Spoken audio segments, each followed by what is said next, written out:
You work harder than ever, but happiness feels more elusive each day, and success seems to slip through your fingers despite your best efforts. Every achievement brings temporary satisfaction, but the emptiness returns, leaving you wondering if there's something fundamentally wrong with your approach to life and career. I am Dale Carnegie, and I spent decades studying what separates those who find lasting fulfillment from those who chase endless goals without satisfaction. Through my research with thousands of people, I discovered the secret that transforms both personal happiness and professional success.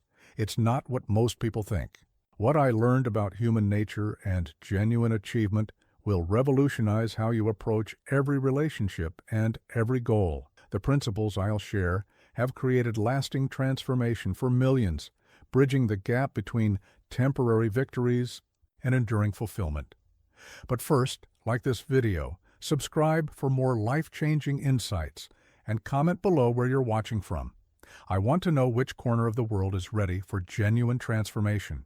I want you to understand something about where I came from because it shapes everything I'm about to teach you about happiness and success.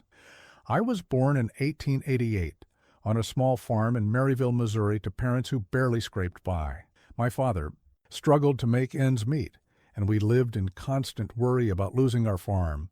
The house was modest, the work was backbreaking, and dreams seemed like luxuries we couldn't afford. As a young boy, I watched my father work from dawn to dusk, his hands cracked and weathered, his face etched with the stress of financial uncertainty. I made a promise to myself then that I would find a different path, though I had no idea what that might look like. What I did know was that I felt different from the other farm boys, awkward, uncertain, desperately wanting to connect with people but having no idea how. When I was 12, I wrote a letter to my mother that I've kept all these years. In it, I confessed my deepest fear, that I would always be too shy, too poor, too ordinary to make any real difference in the world. I told her I dreamed of being able to speak confidently, to make friends easily, to somehow help other people feel better about themselves. At the time, these seemed like impossible dreams for a farm boy who could barely look people in the eye. My breakthrough came during my college years at State Teachers College in Warrensburg, Missouri. I was desperately poor, so poor that I couldn't afford to live in the dormitory and had to commute 6 miles each way on horseback. While other students were making friends and joining social activities, I was rushing home to help with farm chores. I felt like an outsider looking in on a world I could never truly join. But something happened during my sophomore year that changed the trajectory of my entire life. I joined the debate team not because I felt confident about public speaking, but because I was so lonely and desperate for human connection that I was willing to try anything. The first time I stood up to speak, my knees knocked together so violently I was sure the entire audience could hear them. My voice cracked, my hands shook, and I stumbled through my arguments like a man walking in the dark. Yet something magical happened in that moment of complete vulnerability. When I focused not on my own nervousness but on the message I wanted to share, when I spoke from genuine conviction rather than trying to impress anyone, I felt a connection with my audience that I had never experienced before. It wasn't my polished delivery that moved them. It was my authentic passion for the subject. That experience taught me my first great lesson about both happiness and success. They don't come from trying to be someone you're not. They come from finding ways to serve others while being authentically yourself. When I stopped worrying about whether I was good enough and started focusing on whether I could help others, everything changed. After college, I tried my hand at various jobs, selling correspondence courses, working as a traveling salesman for Armour and Company. I was moderately successful in sales, but something was missing. I felt like I was going through the motions of life without really living. The money was decent, but the work didn't fulfill the deeper purpose I sensed was waiting for me. The turning point came when I moved to New York City in 1912. I had saved enough money to give myself 1 year to pursue my real dream, acting. I enrolled in drama school and threw myself into the craft, but after months of auditions and rejections, I realized that my future wasn't on the stage. I was facing a crisis that many young people face. I knew what I didn't want to do, but I had no clear vision of what I should do instead. That's when I discovered my true calling, almost by accident. I approached the director of the 125th Street YMCA and proposed teaching a course in public speaking for adults. I had no credentials, no teaching experience, and no formal training in speech. What I did have was personal experience overcoming my own fears and the genuine desire to help others find their voice. The YMCA director was skeptical. Adult education classes rarely succeeded, and public speaking was considered a luxury skill that working people didn't need. But I was so confident that I could help people that I made him an extraordinary offer. I would teach the class for free, and he would only pay me if the students were satisfied enough to continue coming. The night of my first YMCA class in January 1912 was the most terrifying and transformative evening of my life. I had spent weeks preparing what I thought would be a brilliant curriculum on public speaking techniques, complete with formal rules and structured exercises. I had convinced myself that I could teach these adult students the same way I had been taught, through rigid methodology and academic theory. As I walked up the stairs to that small classroom on 125th Street, my heart was pounding so hard I could feel it in my throat.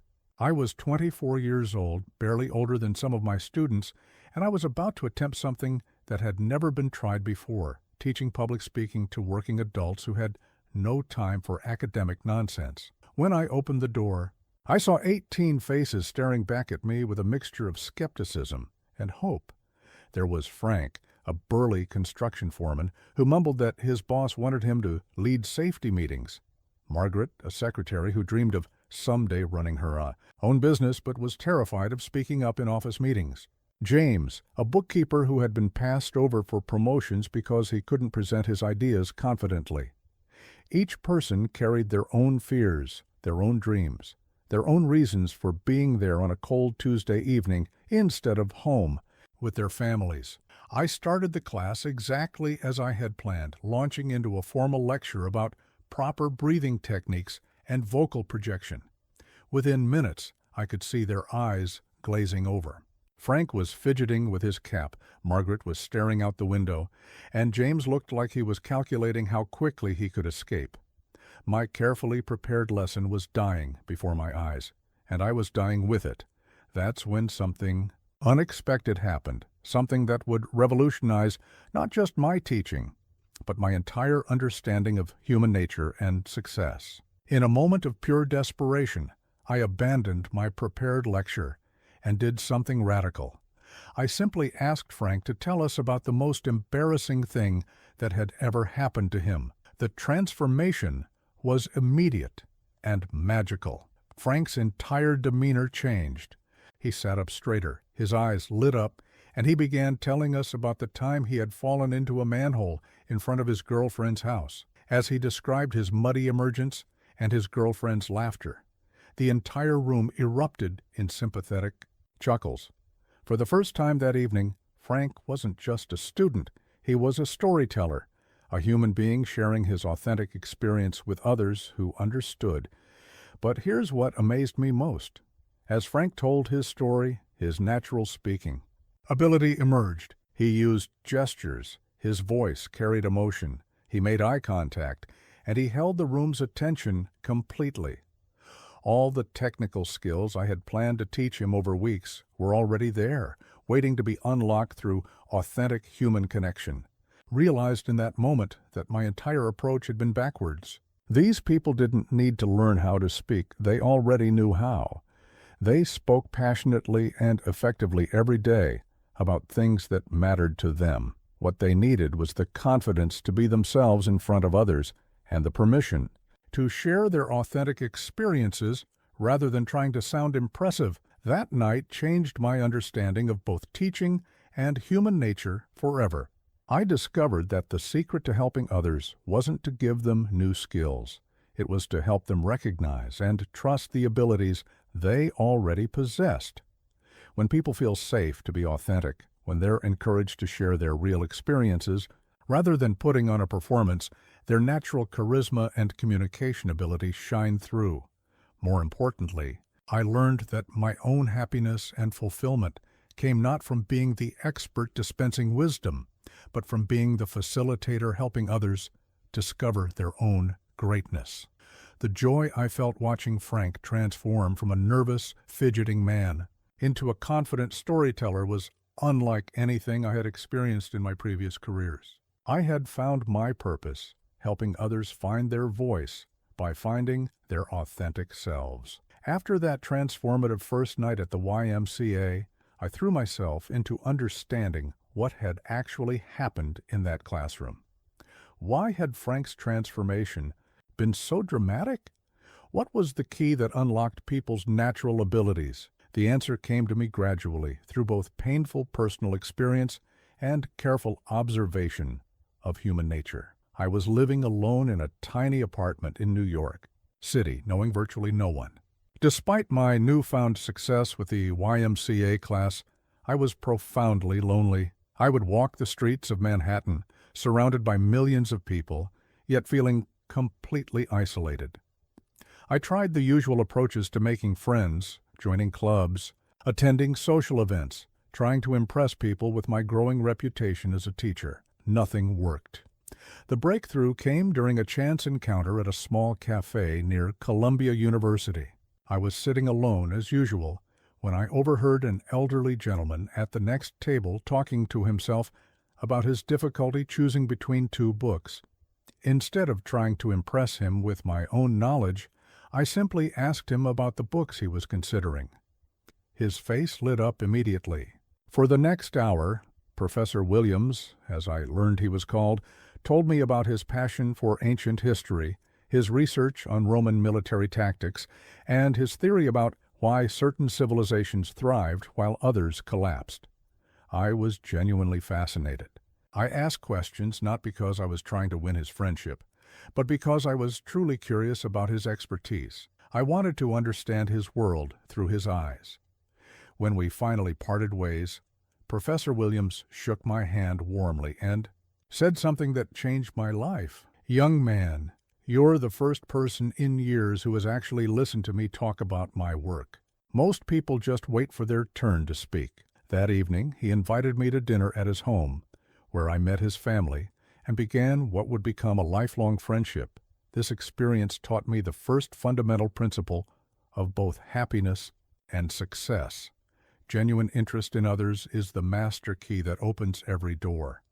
But here's what most people miss. It has to be genuine. Professor Williams didn't respond to me because I was charming or impressive. He responded because I was authentically curious about what mattered to him. I began experimenting with this principle in every area of my life. When I met new students, instead of immediately launching into my curriculum, I would spend time learning about their lives, their work, their challenges, and their dreams. I discovered that a construction worker's insights about team leadership were just as valuable as any business school theory. A secretary's observations about office dynamics revealed profound truths about human nature. The more I practiced genuine interest, the more my world expanded. People began seeking me out, not because I was particularly talented or successful, but because I made them feel heard and understood. Business opportunities started coming my way through these relationships. My classes grew larger as word spread that I actually cared about my students as individuals, but the most remarkable discovery was how this principle affected my own happiness. When I stopped focusing on what I could get from relationships and started focusing on what I could learn from others, my loneliness disappeared. Every conversation became an adventure in human discovery. Every person I met became a potential teacher, offering insights I could never have gained on my own. I realized that genuine interest creates a positive cycle that benefits everyone involved. When you show authentic curiosity about others, they feel valued and important. This makes them more open, more generous, more willing to share their knowledge and connections. As they feel better about themselves in your presence, they naturally want to help you succeed. Your success, in turn, gives you more opportunities to help others, creating an ever-expanding circle of mutual benefit. The secret is that genuine interest cannot be faked for long.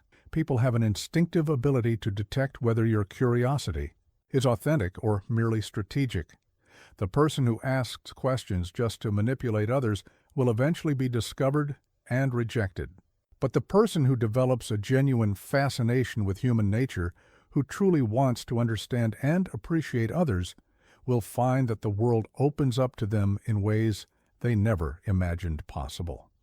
The second principle I discovered came through one of the most difficult business relationships of my early career. I had been hired by a successful businessman named Charles Whitman to help improve communication within his company. From our first meeting, it was clear that Charles was brilliant, driven, and absolutely convinced that his employees were lazy and ungrateful. Carnegie, he told me during our initial consultation, these people don't appreciate anything. I pay them well, I provide steady work, and all they do is complain. You can't teach appreciation to people who don't want to learn. I spent several days observing the workplace dynamics, and what I saw was revealing. Charles was technically correct about everything. His business practices were sound, his expectations were reasonable, and his criticism of employee performance was usually justified. But there was something missing that created an atmosphere of resentment and minimal effort. The breakthrough came when I witnessed an interaction between Charles and his most experienced machinist, Thomas. Thomas had just completed a particularly challenging project ahead of schedule and with exceptional quality. When Charles reviewed the work, he simply nodded and said, "Good. Now get started on the Henderson order." No acknowledgement of the extra effort. No recognition of the skill required, just an immediate assignment to the next task. I could see the disappointment flash across Thomas's face before he returned to his workstation. Later I learned that Thomas had worked late 3 nights in a row to complete that project, partly because he took pride in his craft, but also because he hoped Charles might finally acknowledge his dedication. That evening I had a frank conversation with Charles about what I had observed. "Your employees aren't ungrateful," I told him. "They're starving for recognition. You notice everything they do wrong, but you never acknowledge what they do right. You're like a man who waters his weeds and wonders why his flowers won't grow." Charles was skeptical, but he agreed to try an experiment.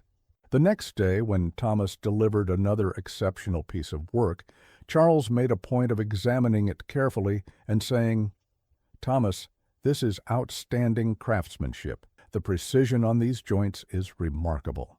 I know you put extra time into this, and it shows. Work like this is what sets our company apart." The transformation was immediate and visible.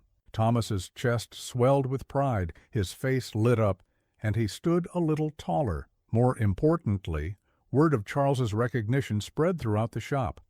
Other employees began putting extra effort into their work, hoping to earn similar acknowledgement. Within 6 weeks, the atmosphere in that shop had completely changed. Productivity increased, quality improved, and employee turnover dropped dramatically. But the most remarkable change was in Charles himself. As he began looking for good things to acknowledge, he started noticing positive aspects of his business that he had previously overlooked. His stress decreased, his relationships improved, and he found that running his company became more enjoyable. This experience taught me that appreciation is not just a nice gesture. It's a powerful force that brings out the best in people. Every person you meet is carrying an invisible sign that reads, "Make me feel important." When you sincerely acknowledge someone's efforts, their skills, or their contributions, you're feeding a fundamental human need. But here's the crucial distinction. I learned appreciation must be specific and sincere. Generic praise like "good job" or "nice work" has minimal impact because it doesn't demonstrate real attention or understanding. Effective appreciation identifies specific actions, acknowledges the effort or skill involved, and explains why those actions matter. I also discovered that appreciation creates a positive spiral in your own life.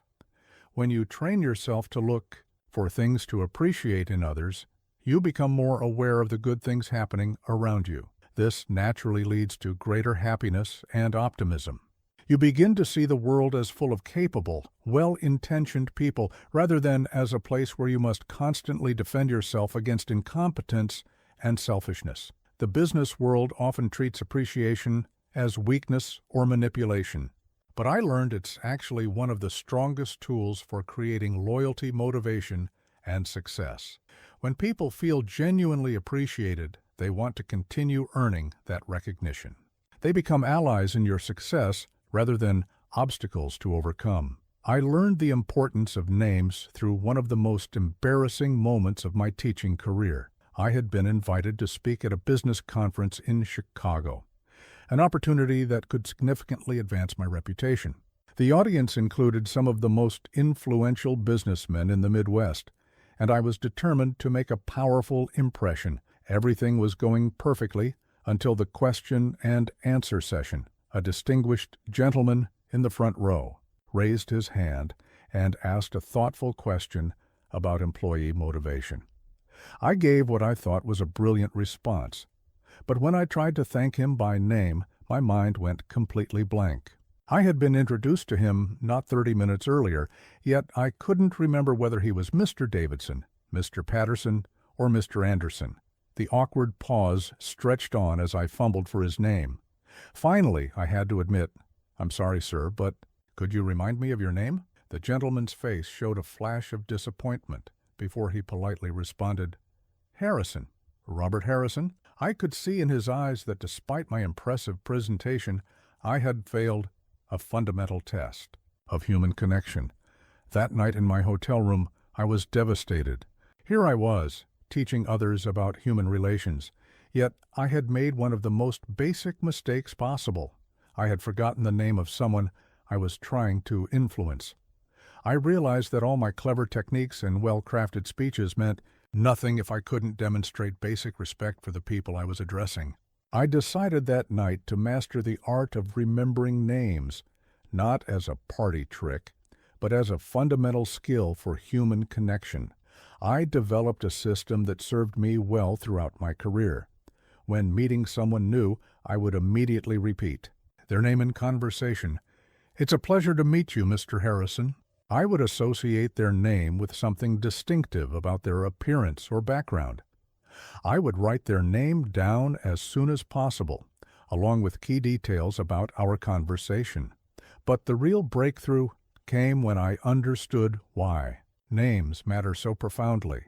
A person's name is, to them, the sweetest and most important sound in any language. It represents their identity, their individuality, their place in the world. When you remember and use someone's name, you're acknowledging their unique existence and importance. I began experimenting with this principle in my classes. Instead of addressing students generically as you or class, I made an effort to learn and use every person's name within the first session. The change in classroom dynamics was remarkable. Students became more engaged, more responsive, and more willing to participate. They felt seen and valued as individuals rather than anonymous faces in a crowd. The principle extended far beyond formal business situations. I discovered that using names created instant warmth in casual encounters. The waiter who lit up when I read his name tag and addressed him personally. The hotel clerk who went out of her way to help after I took the time to learn and use her name. The taxi driver who shared fascinating stories about his life after I showed interest in his name and background.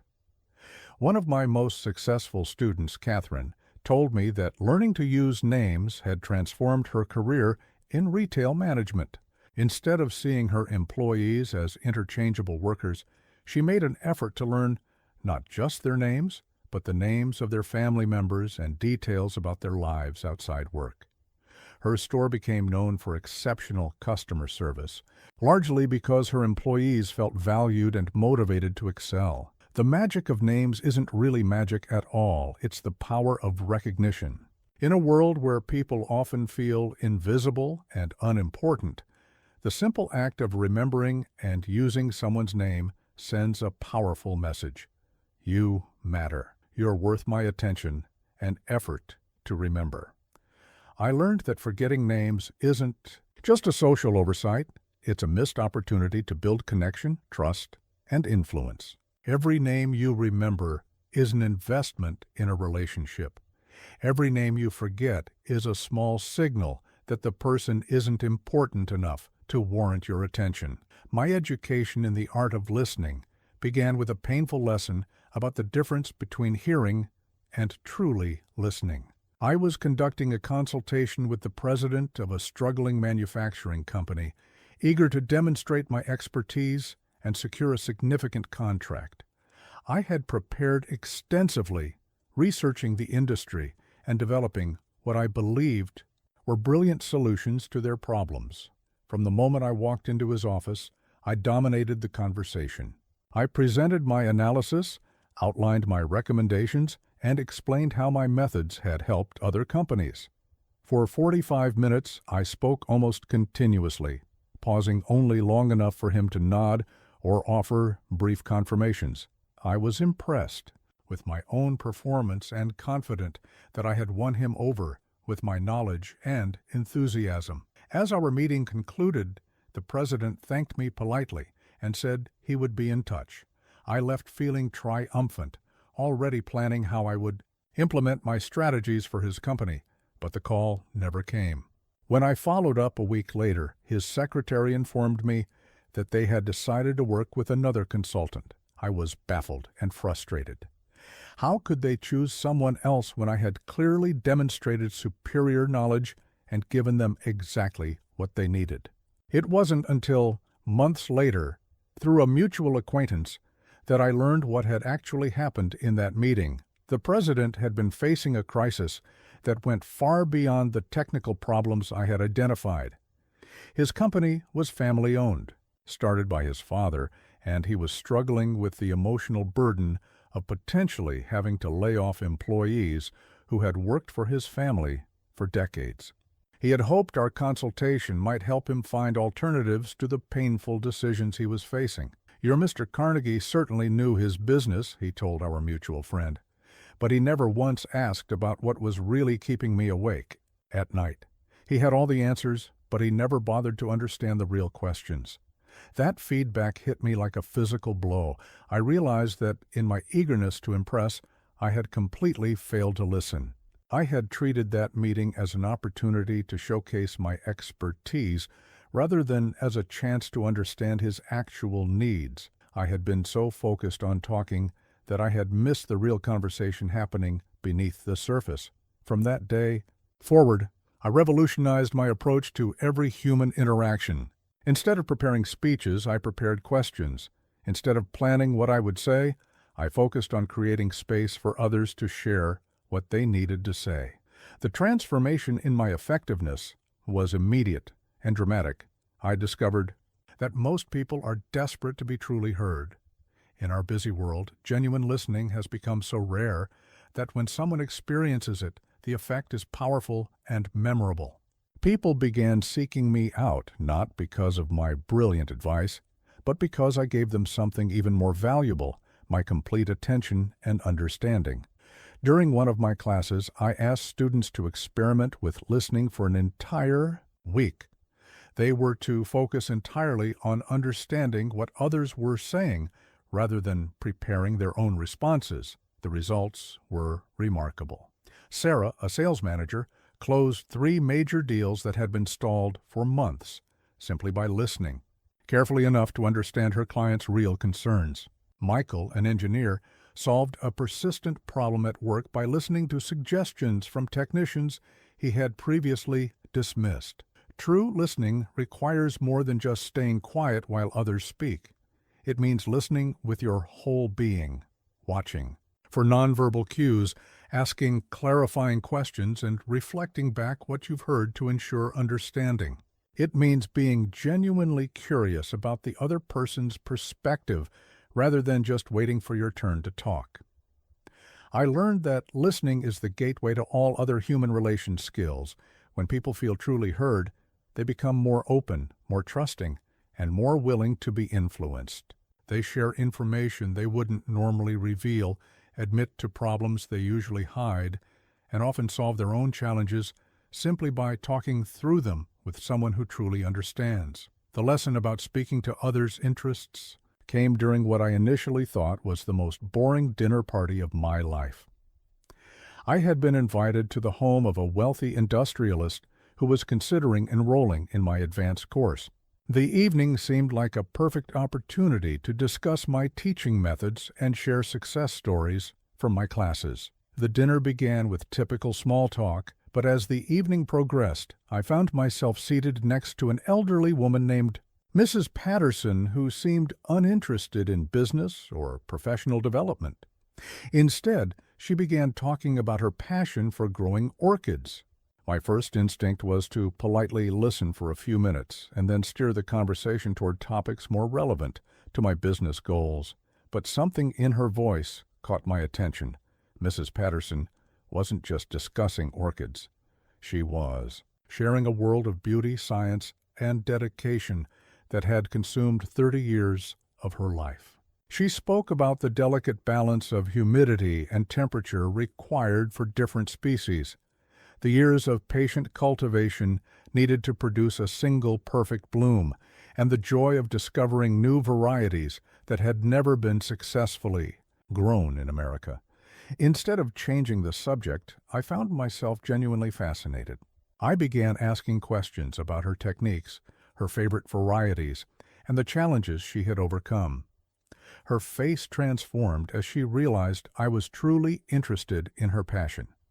She described the intricate relationships between different orchid species, the detective work required to diagnose plant diseases, and the international network of growers who shared knowledge and specimens. For 2 hours, we talked about nothing but orchids. I learned about the difference between epiphytic and terrestrial varieties, the role of specific fungi in orchid cultivation, and the remarkable strategies these plants use to attract pollinators. Mrs. Patterson was brilliant, articulate, and deeply knowledgeable about her subject. In her element, discussing what she loved most, she was absolutely captivating. As the evening ended, Mrs. Patterson surprised me by saying, "Mr. Carnegie, I've never met anyone so genuinely interested in orchid growing. You have a remarkable ability to ask the right questions and truly understand what someone is passionate about. That's a rare gift." Then she added something that changed my perspective forever.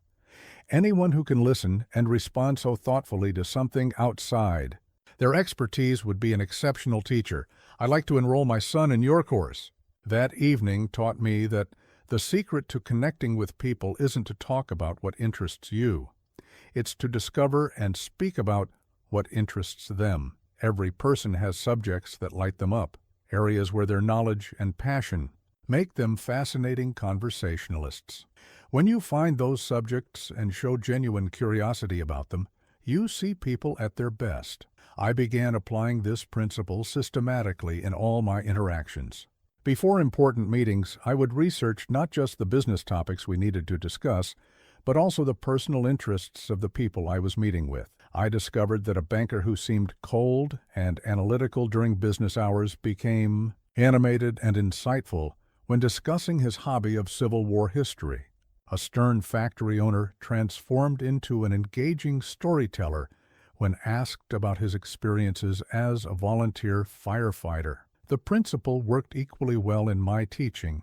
Instead of launching into standard curriculum, I would spend time learning about my students' interests and finding ways to connect public speaking principles to their passions. A student interested in photography learned confidence by sharing his knowledge of camera techniques. Another student who loved cooking found her voice by explaining her grandmother's recipes.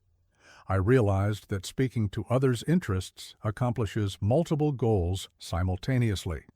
It makes the other person feel valued and understood.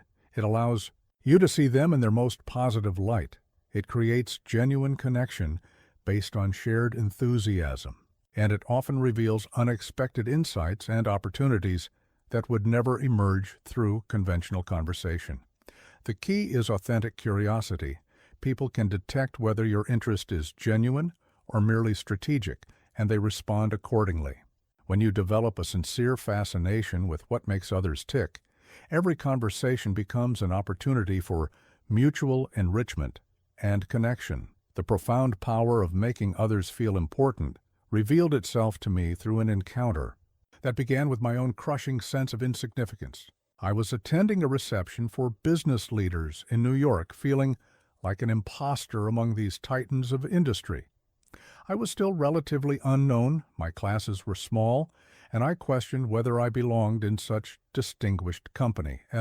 I stood awkwardly near the refreshment table, trying to appear confident while feeling completely out of place.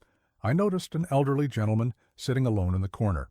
He seemed as uncomfortable as I felt, checking his pocket watch repeatedly and glancing toward the exit. Something about his isolation resonated with my own feelings of not belonging. I approached him and introduced myself. "Good evening, sir. I'm Dale Carnegie.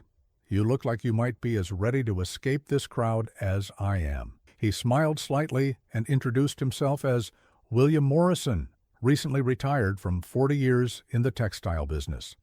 As we talked, I learned that his wife had passed away 6 months earlier, and this was his first social event since her funeral.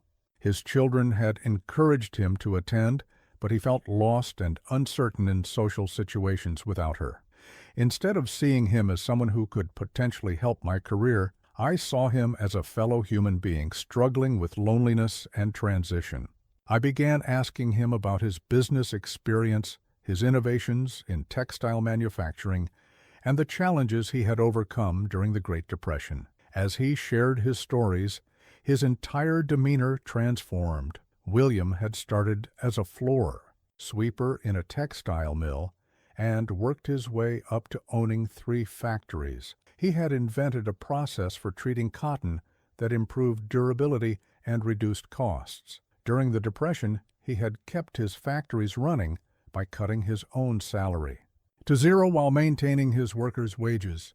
He had stories of ingenuity, perseverance, and compassion that revealed a remarkable man who had spent decades making a difference in his industry and community.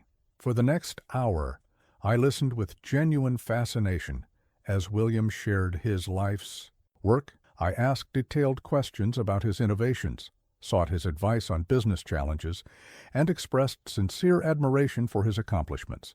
Other guests began joining our conversation, drawn by William's engaging stories and obvious expertise. By the end of the evening, William was surrounded by a group of younger businessmen seeking his wisdom and insights.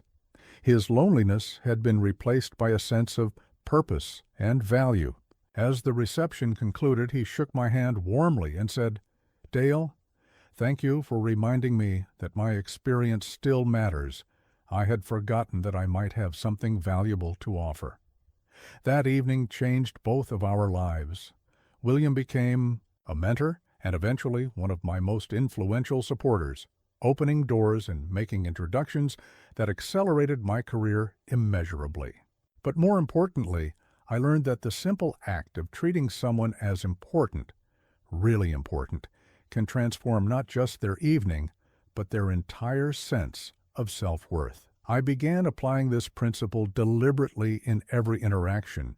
When I met a janitor at one of my speaking venues, I spent time learning about the challenges of maintaining large buildings and the satisfaction he found in creating clean, welcoming environments.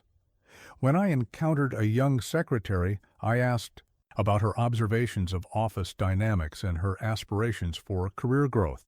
In every case, I discovered that people had valuable insights, interesting perspectives, and remarkable stories when they felt safe to share them. The principle works because every person you meet is carrying an invisible sign that reads, "Make me feel important." This isn't about false flattery or insincere praise. It's about recognizing that every human being has areas of knowledge, experience, and insight that can teach you something valuable. When you approach people with genuine interest in understanding their contributions and perspectives, you tap into their deepest psychological need, the need to feel significant and valued. I discovered that making others feel important creates a powerful cycle of mutual benefit. When people feel valued in your presence, they naturally want to live up to that positive regard. They share their best ideas, offer their most helpful connections, and become advocates for your success. The janitor I treated with respect introduced me to building managers who became clients.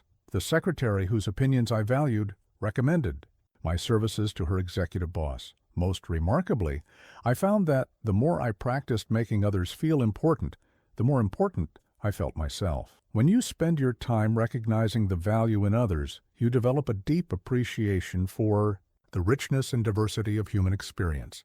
You stop seeing the world as a competition where someone else's importance diminishes your own, and start seeing it as a community where everyone's contributions can enhance everyone else's success. I learned the destructive power of arguments through one of the most painful mistakes of my early career. I was conducting a seminar for executives at a prestigious corporation when one of the participants, a vice president named Robert Sterling, challenged one of my key principles about employee motivation. He argued forcefully that workers were inherently lazy and needed strict supervision to be productive. My pride was wounded. Here was someone questioning my expertise in front of an audience I was trying to impress. Instead of listening to his perspective or exploring his experience, I launched into a passionate counterargument. I cited research, shared contradictory examples, and systematically dismantled his position with all the rhetorical skill I possessed. I won the argument completely. Sterling fell silent, clearly defeated by the superiority of my logic and evidence. I felt triumphant, convinced that I had demonstrated my expertise and earned the respect of the other executives. But as the seminar continued, I noticed that Sterling had withdrawn from all discussions. He sat with his arms crossed, his face showing barely concealed resentment. After the session ended, Sterling approached me privately. "Mr. Carnegie," he said coldly, "you certainly proved your point today. You made it very clear that you think my 30 years of management experience is worthless. I hope you're satisfied with your victory." He walked away without another word, and I never saw him again. The devastating aftermath came 2 weeks later when I learned that Sterling had influenced the company's decision against implementing my training program. Despite the positive response from other participants, his negative recommendation carried enough weight to kill the entire project. My victory in that argument had cost me not only a significant contract, but also the reputation damage that came from being labeled as arrogant and dismissive of practical experience. That night, I reflected deeply on what had happened.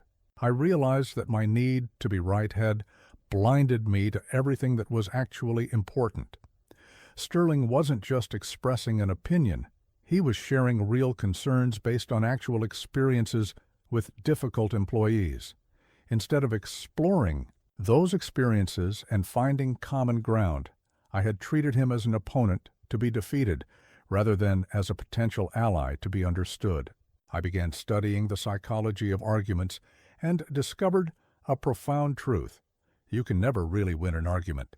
Even if you prove your point beyond any doubt, you've created an enemy who will resent the humiliation and look for opportunities to even the score. The person who loses an argument may acknowledge your logic, but they will rarely change their mind or their behavior. More often, they will simply become more entrenched in their position and more resistant to your influence. From that day forward, I adopted a radical approach to disagreements. Instead of trying to prove others wrong, I began looking for ways to avoid arguments entirely. When someone expressed an opinion I disagreed with, instead of challenging them directly, I would say something like, "That's an interesting perspective. Tell me more about the experiences that led you to that conclusion." This approach transformed my relationships and my effectiveness. Instead of creating adversaries, I began creating allies. People appreciated being heard and understood, even when we didn't agree on everything. By avoiding the win-lose dynamic of arguments, I created space for the kind of genuine dialogue that actually changes minds and builds cooperation. I discovered that most arguments aren't really about the stated topic. They're about ego, respect, and the need to feel heard. When you acknowledge someone's right to their opinion and show genuine interest in understanding their perspective, you remove the emotional charge that fuels argumentative behavior. People become more open to considering alternative viewpoints when they don't feel they're under attack. One of my most successful students, Margaret, applied this principle in her marriage and saw remarkable results. Instead of arguing with her husband about financial decisions, she began asking questions about his concerns and priorities. What had been ongoing battles became collaborative planning sessions. Their relationship improved dramatically, and they made better financial decisions together than either had made alone. The wisdom of avoiding arguments isn't about being passive or failing to stand up for important principles. It's about recognizing that influence and persuasion work much better than confrontation and debate. When you avoid making others wrong, you create the possibility of making everyone right. The art of diplomatic correction revealed itself to me while observing a master negotiator handle what should have been an explosive confrontation.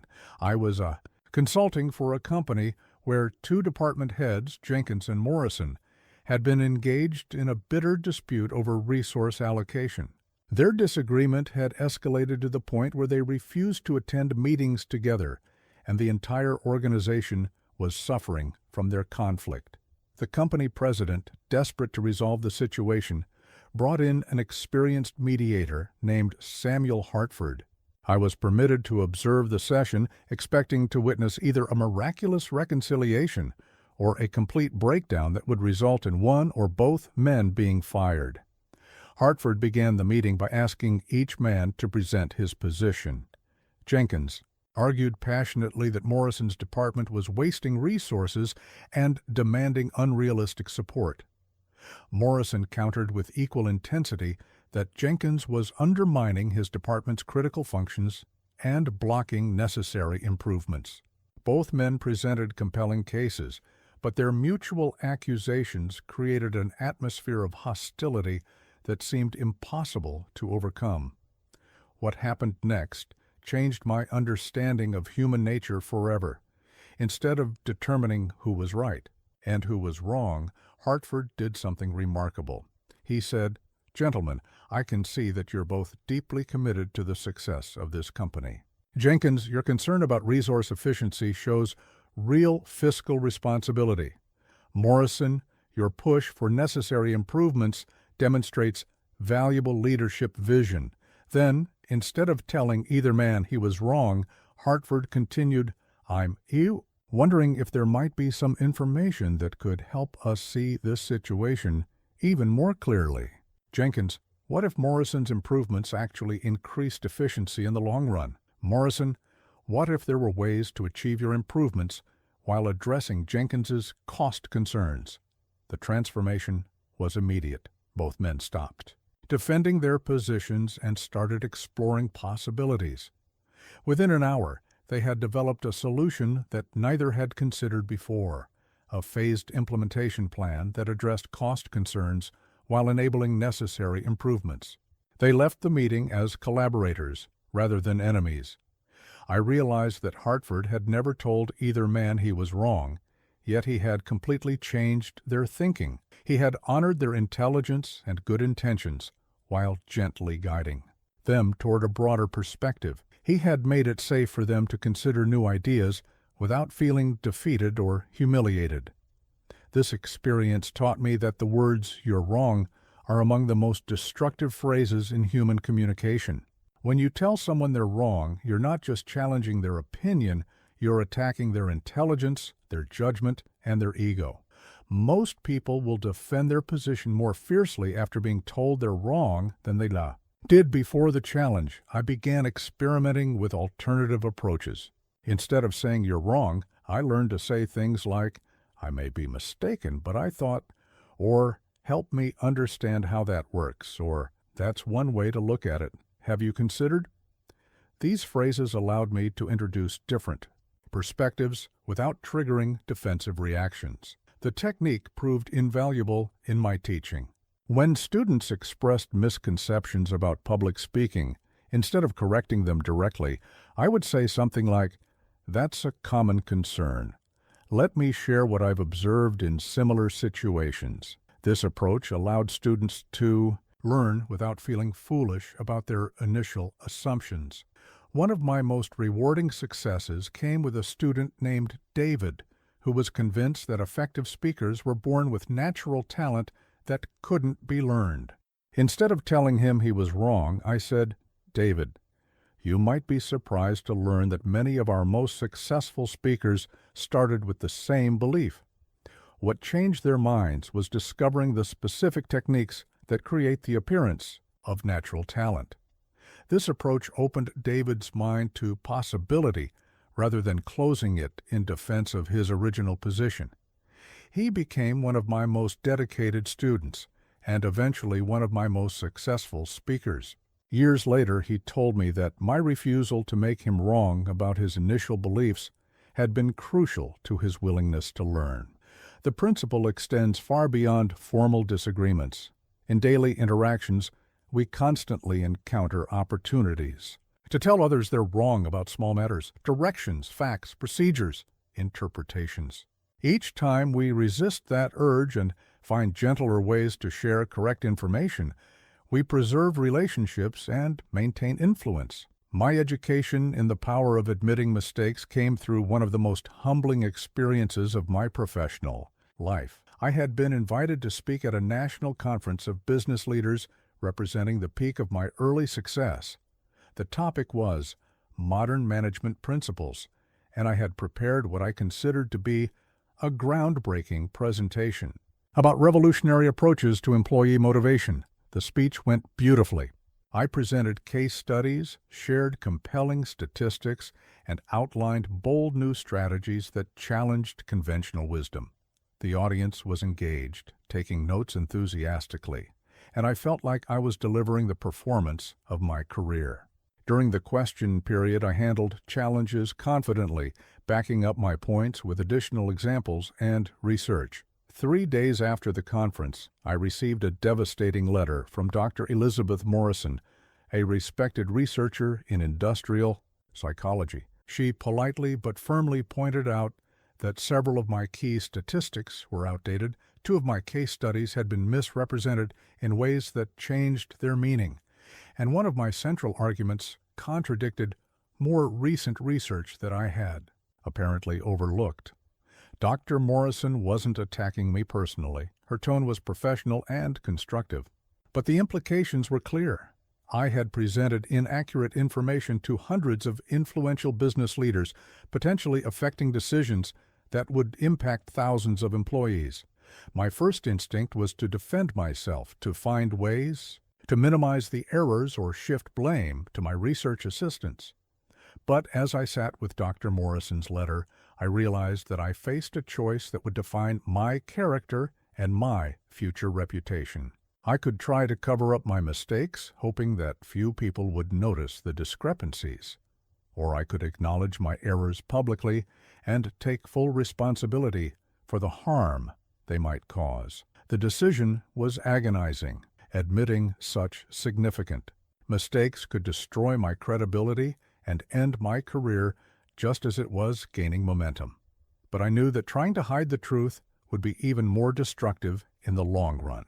If Dr. Morrison had noticed these errors, others would too. My reputation would suffer far more from being caught in a cover-up than from honestly acknowledging my mistakes. I spent the weekend crafting a letter that I sent to every conference attendee. In it, I admitted my errors specifically and completely, explained how they had occurred, and provided corrected information. I apologized for any confusion or poor decisions that might have resulted from my inaccurate presentation. I concluded by thanking Dr. Morrison for her careful review and professional approach, to bringing these issues to my attention. The response was unlike anything I could have anticipated. Instead of destroying my reputation, my admission of error actually enhanced it. Business leaders wrote to thank me for my honesty and integrity. Several mentioned that my willingness to admit mistakes had increased their confidence in my other recommendations. Dr. Morrison herself became a valued colleague and eventually a close friend. Most importantly, I learned that admitting mistakes quickly and completely has a disarming effect on potential critics. When you acknowledge your errors before others point them out, you remove their ability to attack your credibility. When you take full responsibility without making excuses, you demonstrate the kind of character that people want to trust with. Important responsibilities. I began applying this principle in all areas of my life. When I made teaching mistakes in my classes, I would admit them immediately and use them as learning opportunities for everyone. When I gave poor advice to consulting clients, I would acknowledge the error and work twice as hard to provide better. Guidance. When I was wrong in personal relationships, I would apologize promptly and sincerely. The results were transformative. Students appreciated my vulnerability and became more willing to acknowledge their own mistakes and learn from them. Clients valued my honesty and gave me more opportunities to prove my worth. Friends and family members responded to my apologies by becoming more open about their own errors and shortcomings. I discovered that admitting mistakes isn't a sign of weakness. It's evidence of strength, confidence, and integrity. Only people who are secure in their fundamental competence can afford to acknowledge specific failures. When you admit your errors gracefully, you demonstrate that your self-worth doesn't depend on being perfect, which makes others more comfortable. Acknowledging their own imperfections. The transformative power of beginning in a friendly way became clear to me during what should have been the most adversarial meeting of my career. I had been called in to mediate a dispute between a factory owner and his workers who were threatening to strike. The atmosphere was toxic. Months of grievances had created mutual hostility, and both sides saw me as either a potential ally or enemy, depending on whose interests I represented. I arrived at the factory on a gray Monday morning to find two groups of angry, suspicious people who had already decided that productive conversation was impossible. The workers' representatives sat on one side of the conference room with their arms crossed and expressions of barely contained resentment. The management team occupied the other side, their faces showing a mixture of frustration and determination to maintain control. Everyone expected me to immediately address the substantive issues: wages, working conditions, production quotas, and disciplinary policies. Instead, I did something that surprised everyone, including myself. I began by acknowledging the obvious. I can see that everyone in this room cares deeply about this company. Workers don't get this upset about places that don't matter to them, and managers don't fight this hard for businesses they don't believe in. Then I made a simple observation that changed the entire dynamic. Before we tackle the tough issues, I'd like to understand something. What drew each of you to this work originally? What made you believe this company was worth your time and energy? The question caught everyone off guard.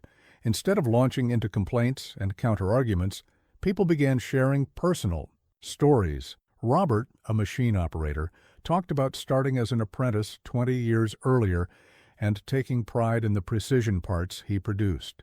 Margaret from accounting mentioned how the company had supported her when her husband was ill, allowing flexible hours that kept her family intact. Even the general manager, whom the workers saw as their primary antagonist, shared how he had started as a floor supervisor and had always believed the company could be a place where people built both products and careers they could be proud of. As these stories emerged, the atmosphere in the room began to shift.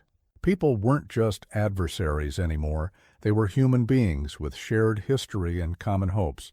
This friendly beginning didn't solve the substantive problems, but it created the emotional foundation that made solutions possible. When we finally addressed wages and working conditions, People approached the issues as problems to solve together rather than battles to win against each other.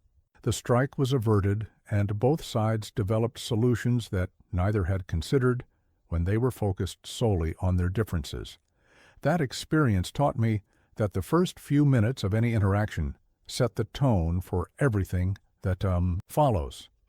When you begin with hostility, suspicion, or demands, you activate people's defensive mechanisms and make cooperation nearly impossible. When you begin with warmth, acknowledgement, and genuine human connection, you create an environment where even difficult conversations can be productive. I began applying this principle systematically in all my challenging interactions.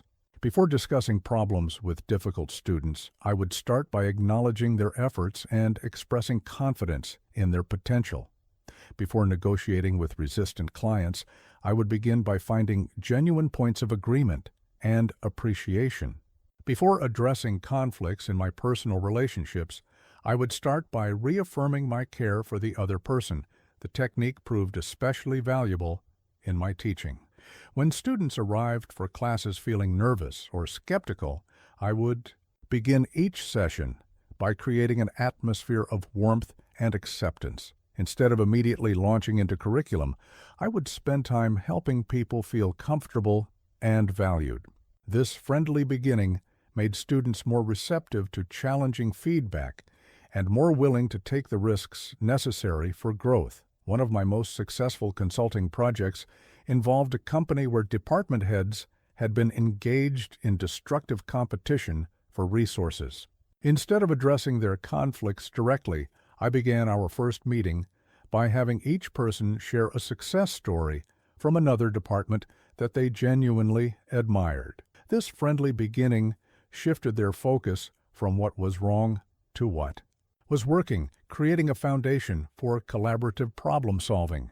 The principle works because emotional states are contagious. When you approach others with genuine warmth and friendliness, you invite them to respond in kind. When you begin with appreciation and respect, you make it easier for others to set aside their defenses and engage constructively. The friendly beginning doesn't guarantee a positive outcome, but it makes positive outcomes possible in situations where they would otherwise be impossible. I discovered the psychological power of the yes sequence through my friendship with a master salesman named Edward Hartley, who could sell almost anything to almost anyone without ever appearing pushy or manipulative. I met Edward during my early days in New York when I was struggling to enroll students in my courses. While I was having modest success, Edward seemed to effortlessly win people over to his ideas and proposals. Curious about his methods, I asked Edward to let me observe him in action. What I witnessed revolutionized my understanding of human psychology and influence. Edward never began a conversation by asking for what he ultimately wanted. Instead, he started every interaction by asking questions that his prospect would naturally answer with yes. I watched him work with a potential client who was notoriously difficult to please. Instead of immediately presenting his product, Edward began with questions like, "Mr. Johnson, you've built a successful business by making smart decisions about quality, haven't you?" "Yes." "And I imagine you're always looking for ways to serve your customers better while controlling costs?" "Yes." "You probably find that the best investments are those that pay for themselves quickly through improved efficiency?" "Yes." By the time Edward presented his actual proposal, Mr. Johnson had already agreed to the fundamental principles that made Edward's solution logical and desirable. The sale wasn't a battle to overcome resistance. It was a natural continuation of agreements they had already established. Mr. Johnson bought not because he felt pressured, but because Edward's proposal aligned perfectly with values and priorities he had just affirmed. I began experimenting with this technique in my own work. When approaching potential students who seemed skeptical about public speaking training, instead of immediately defending the value of my courses, I would start with questions that built agreement. You probably noticed that the people who advance fastest in business are often those who can communicate their ideas clearly. Yes. And you've likely seen situations where good ideas failed because they weren't presented effectively? Yes. You'd agree that being able to speak confidently could open up opportunities that might otherwise be missed? Yes. This approach transformed my enrollment conversations.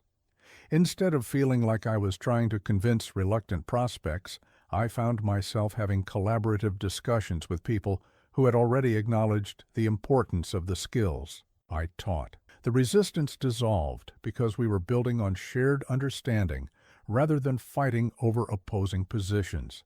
The technique proved equally valuable in my teaching. When students struggled with particular concepts, instead of pushing harder to make my point, I would ask questions that helped them discover the principles for themselves. Have you noticed that your most confident moments come when you're talking about subjects you know well? Yes. And when you're passionate about a topic, do you find that words come more easily? Yes. So confidence in speaking might be more about choosing the right topics than about having perfect technique? Yes. These yes sequences didn't just make students more receptive to my teaching. They helped them convince themselves of truths they might have resisted if I had simply stated them directly. When people arrive at conclusions through their own reasoning, guided by questions that build agreement, they embrace those conclusions with much greater commitment than if they had been told what to think. I learned that the yes response creates both psychological and physiological momentum.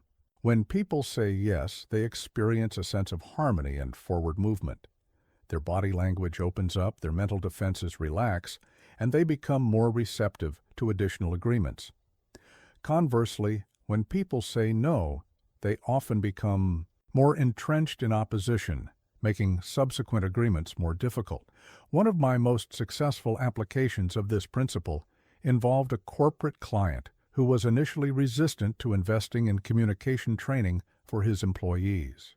Instead of arguing about the benefits of such training, I asked, "Your company's success depends on teamwork and clear communication between departments, doesn't it?" "Yes." "And you've probably seen projects fail or get delayed because of misunderstandings or poor information sharing?" "Yes." "You'd want any investment in your people to show measurable results in productivity and efficiency?"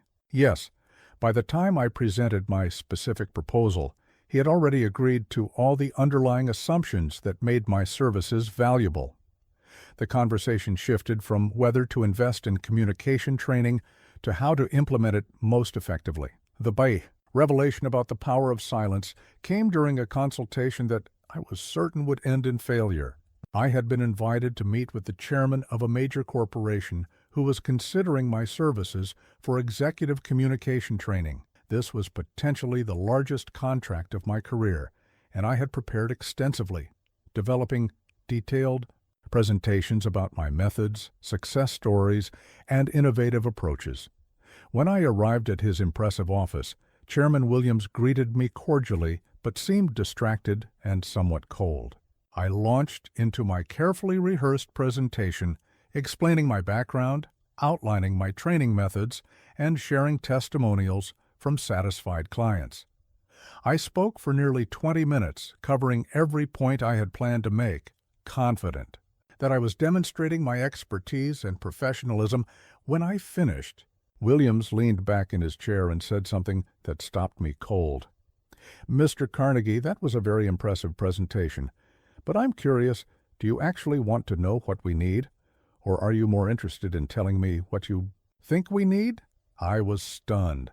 In my eagerness to impress him, I had completely failed to learn anything about his company's specific challenges, his personal concerns about communication issues, or his vision for what training might accomplish.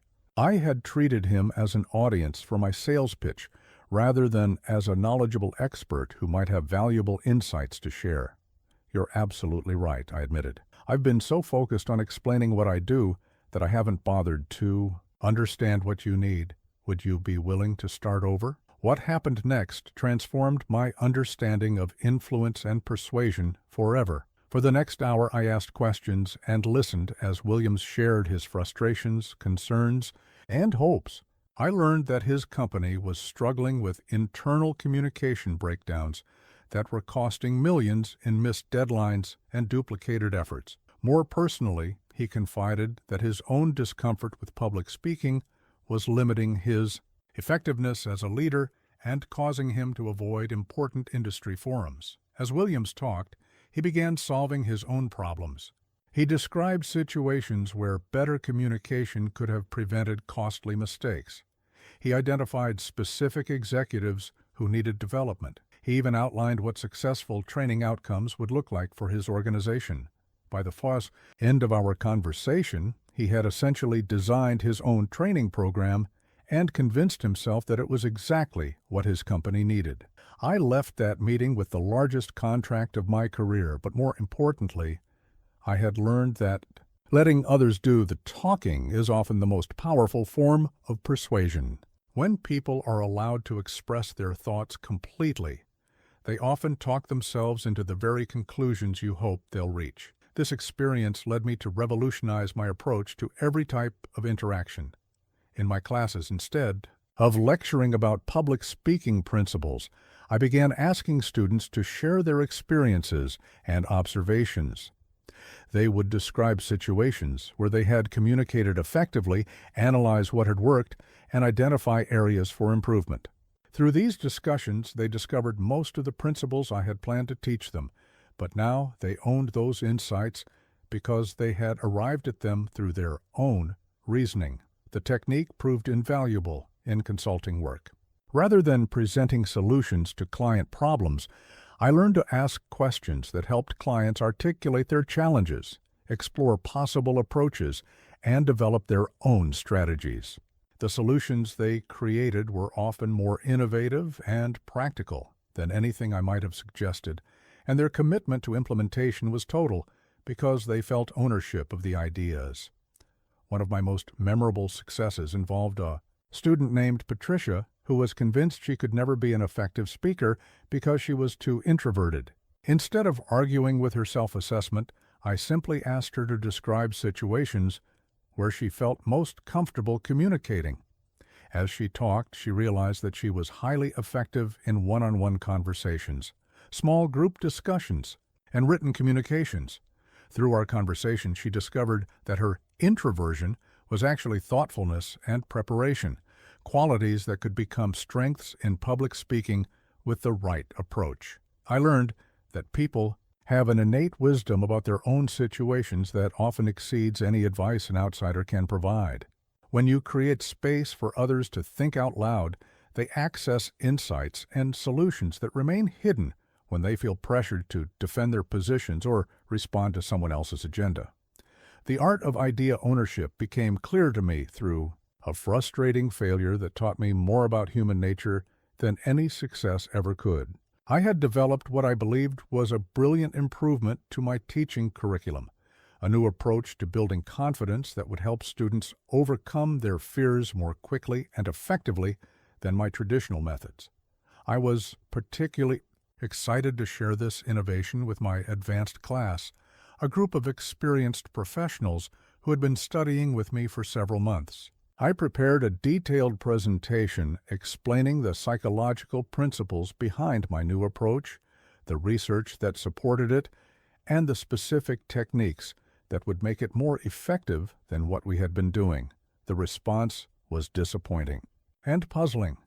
These students, who had been enthusiastic and engaged throughout our previous sessions, suddenly became resistant and skeptical. They found reasons why the new approach wouldn't work, questioned whether change was necessary, and seemed determined to stick with the methods they already knew. Despite my logical arguments and compelling evidence, they remained unconvinced. I was baffled by their resistance until I realized my fundamental error. I had presented my new approach as my idea, my innovation, my improvement to their training.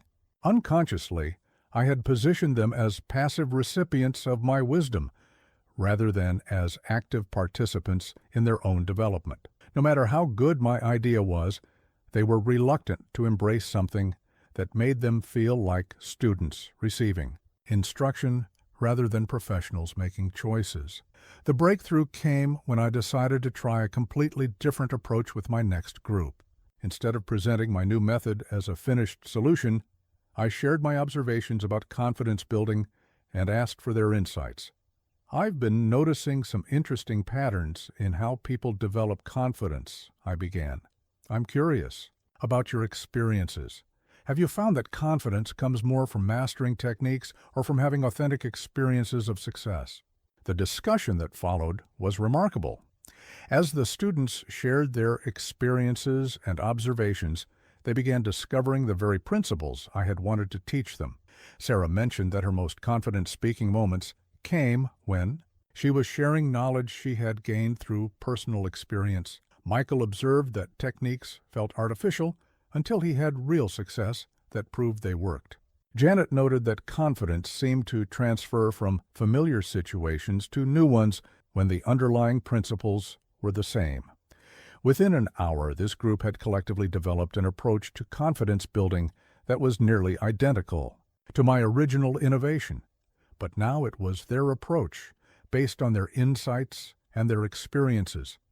Their enthusiasm was immediate and complete. They couldn't wait to try their new method, and they became eager advocates for the principles they had discovered.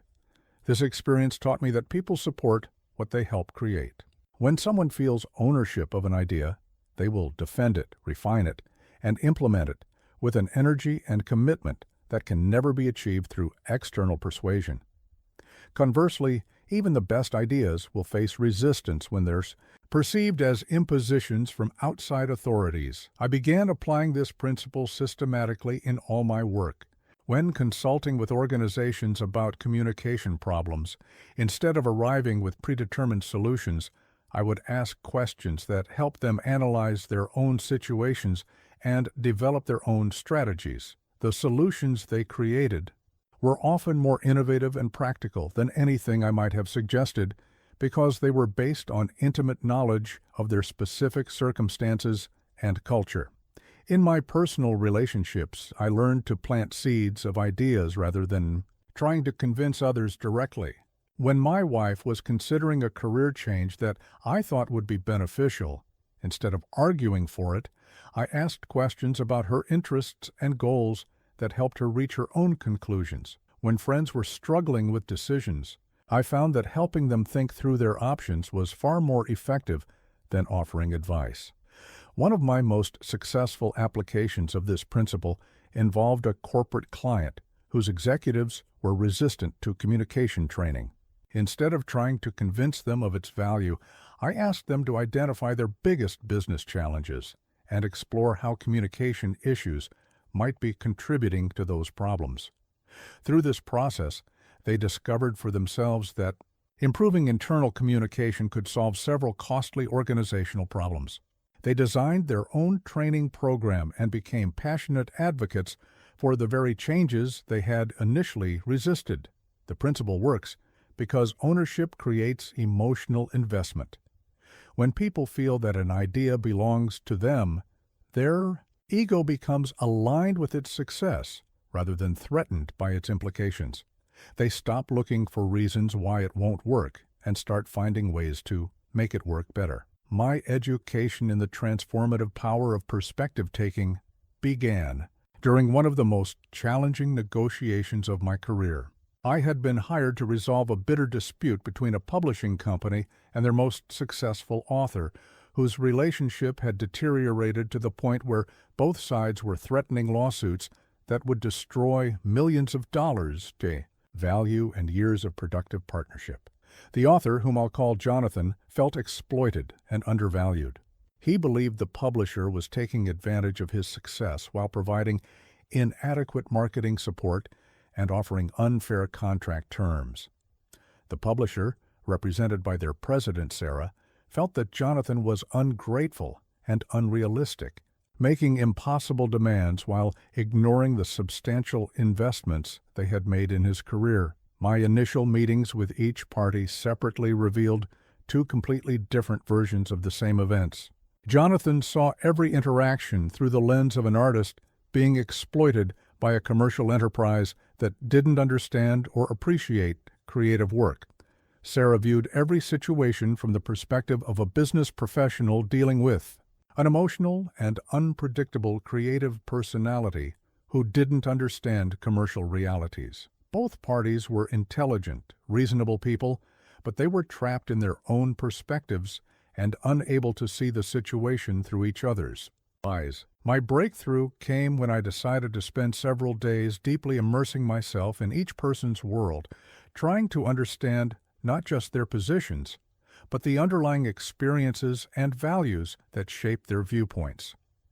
I spent time with Jonathan in his writing environment, learning about the creative process, the emotional investment required to produce meaningful work, and the vulnerability that comes with sharing your inner thoughts with the world. I began to understand that for him, his books weren't just products, they were extensions of his identity and legacy. When the publisher focused solely on sales figures and marketing strategies, Jonathan felt like they were reducing his life's work to mere commodities. I also spent time with Sarah, learning about the financial pressures of publishing, the risks involved in promoting new authors, and the delicate balance between creative freedom and commercial viability.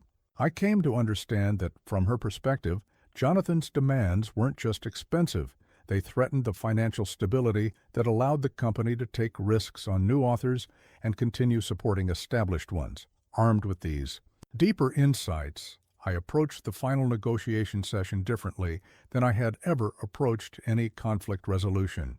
Instead of trying to find a compromise between their stated positions, I helped each party understand the deeper concerns and values driving the other's behavior. I asked Jonathan to consider what it might feel like to risk your company's financial future on creative projects that might not succeed commercially. I helped him understand that Sarah's focus on business metrics wasn't disrespect for his art. It was the discipline necessary to keep the company viable enough to continue publishing meaningful work. I asked Sarah to imagine what it would feel like to pour years of your life into creating something deeply personal, only to have others treat it as just another product to be marketed and sold. I helped her understand that Jonathan's concerns about contract terms weren't just greed. They were expressions of his need to feel valued and respected as a creative partner. The transformation was remarkable. As each party began to genuinely understand the other's perspective, their adversarial relationship shifted to collaborative problem-solving. Jonathan realized that Sarah's business discipline actually protected his ability to continue writing. Sarah recognized that Jonathan's creative demands were expressions of the same passion and commitment that made his work commercially successful. Together, they developed innovative solutions that neither had considered while they were focused solely on their own viewpoints. They created a partnership structure that gave Jonathan more creative control while providing Sarah with the business predictability she needed. Their relationship became stronger than it had ever been, and both achieved greater success than either could have accomplished alone. This experience taught me that most conflicts aren't really about the stated issues. They're about people feeling misunderstood and unappreciated. When you take the time to genuinely understand someone else's perspective, you discover that their positions, which seemed unreasonable from your viewpoint, are actually logical and defensible from theirs. I began applying this principle in every challenging interaction. Before important conversations, I would spend time trying to understand not just what the other person wanted, but why they wanted it. What experiences had shaped their perspective? What values were driving their behavior? What fears or hopes were influencing their decisions? This approach revolutionized my effectiveness as both a teacher and consultant. Students who had seemed resistant or difficult became cooperative and engaged when they felt understood. Clients who had been defensive about their problems became open to solutions when they felt that I genuinely comprehended their challenges. As I reflect on decades of teaching, learning, and discovering the principles that transform both happiness And success, I want to share with you the most important realization of my entire journey. The secret I promise to reveal isn't hidden in any single technique or strategy. It's woven throughout everything I've shared with you today. The secret to lasting happiness and success is this: they are not destinations to be reached, but natural consequences of how you choose to live each day. When you focus on serving others, building genuine connections, and bringing out the best in everyone you meet, happiness and success become inevitable byproducts of your way of being in the world. Learned this through observing thousands of students over the years. Those who approached my principles as manipulation techniques, ways to get what they wanted from others, experienced temporary gains but lasting emptiness. They might win immediate victories, but they never achieved the deep satisfaction that comes from meaningful relationships and authentic achievement. Conversely, those who embraced these principles as expressions of genuine care for others discovered something remarkable. The more they focused on helping others succeed, the more their own success accelerated. The more they invested in making others feel important and valued, the more important and valued they became. The more they listened to understand, rather than to impress, the more influential they became. This paradox is the heart of the secret. Happiness and success are not things you pursue directly, but things that pursue you when you're pursuing something greater than yourself. When your primary focus shifts from "what can I get" to "what can I give," everything changes. I think of Maria, one of my students, who started my course as a shy bookkeeper convinced she had nothing valuable to offer.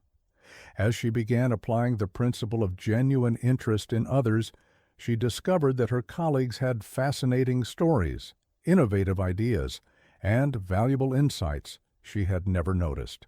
Her newfound curiosity about others transformed her from an invisible employee into a valued team member whose opinion was sought on important decisions.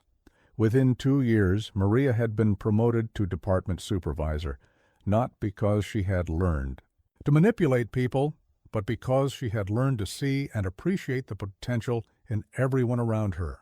Her happiness didn't come from the promotion. It came from the daily joy of connecting authentically with other human beings and helping them feel valued and understood.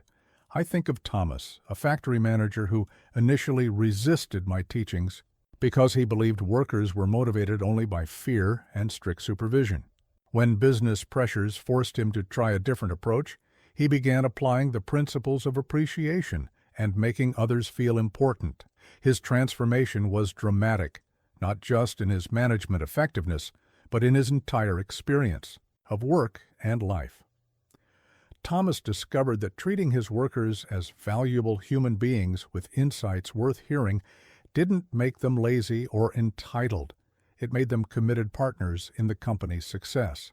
His stress decreased, his results improved, and he found genuine fulfillment in helping others grow and succeed. Years later, he told me that learning to see his employees as whole people rather than just labor resources had been the most important business education of his career. These principles work because they align with fundamental human nature. Every person you meet is carrying hopes, fears, dreams, and struggles. When you approach others with genuine interest, appreciation, and respect, you're not manipulating them. You're recognizing their inherent worth and treating them as they deserve to be treated. The compound effect of living this way is extraordinary. When you consistently make others feel valued and important, you create a network of relationships built on genuine goodwill. People want to help you succeed because you've helped them feel successful. They trust you with opportunities because you've proven trustworthy with their feelings. They recommend you to others because their experience with you has been positive and authentic. But perhaps most importantly, living these principles transforms your own character. When you spend your days looking for the good in others, you become more optimistic and grateful. When you focus on serving rather than taking, you develop a sense of purpose that transcends personal gain. When you practice humility and admit your mistakes, you become more confident and authentic. The secret to lasting happiness and success is ultimately about becoming the kind of person that others naturally want to be around, work with, and support. It's about creating value in every interaction, leaving people better for having encountered you, and building a legacy of positive influence that extends far beyond your own immediate goals as you leave here today and return to your daily life. Remember that every conversation is an opportunity to practice these principles. Every person you meet is a chance to make someone feel important and valued. Every challenge is an invitation to respond with wisdom, empathy, and grace. The world needs more people who understand that true success comes through lifting others up, not pushing them down. It needs more leaders who listen before they speak, who appreciate before they criticize, and who see potential in places where others see only problems. You now possess the same principles that have transformed millions of lives over the decades. The only question remaining is, what will you do with this knowledge? How will you use these insights to create not just success and happiness for yourself, but to contribute to the success and happiness of everyone whose life you touch? The secret is yours now. Use it wisely, share it generously, and watch as your world transforms in ways you never thought possible.